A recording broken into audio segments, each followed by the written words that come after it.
Recruiting the next generation of sailors and continuing to develop the ones already serving is an obstacle the Navy acknowledges and is actively working to combat.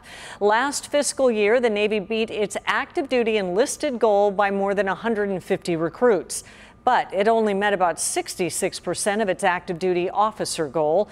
Amid the struggle, the Navy announced a new recruiting reserve last month. And we sent ABC 10 News reporter Sierra Encinas aboard the USS Nimitz to learn more about the role each sailor plays and why they chose to serve our country. Sailing along the Pacific is the Navy's oldest carrier ship, the USS Nimitz, preparing to deploy. Attention to the sailor screen.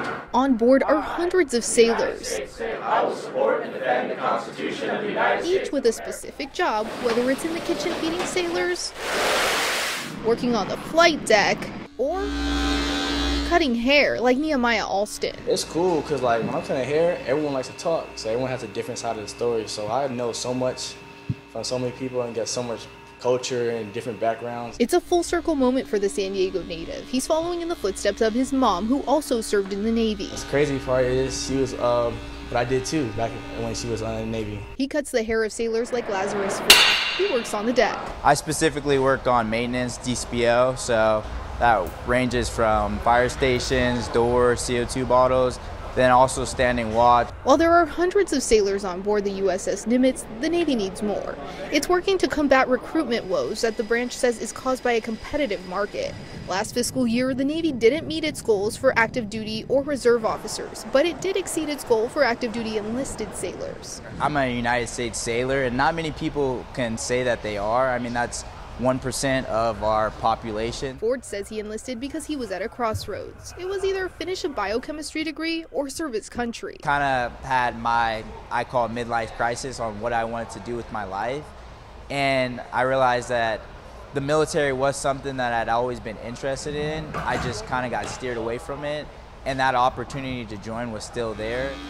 Alston was facing a similar dilemma. He wanted to play football in college, but he graduated at the height of the pandemic. I didn't want to be in a house no more, so I wanted my own little job.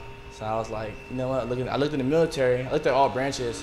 He was sold on the Navy. He plans to go to college once he finishes his contract, while Ford wants to continue serving his country, but in another branch of the military. Both sailors tell the next generation to do their research. Because everyone had a different point of view of the military.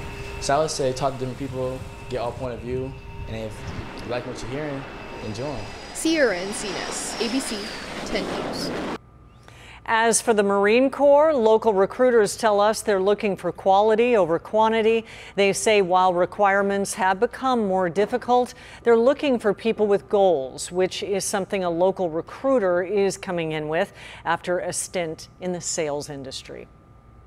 Somebody who is physically fit, somebody who is mentally mature, and somebody that is goal-oriented. I want to make a good foundation here. Not only that, but also I want to be able to guide people, help people, use my life experience to pretty much teach the younger generation of this nation. San Diegan Anthony Isaac is 23 and made the choice to enlist after going back and forth. He is currently at Marine Corps Recruit Depot here in San Diego. If you're interested in enlisting, you can find information on 10news.com.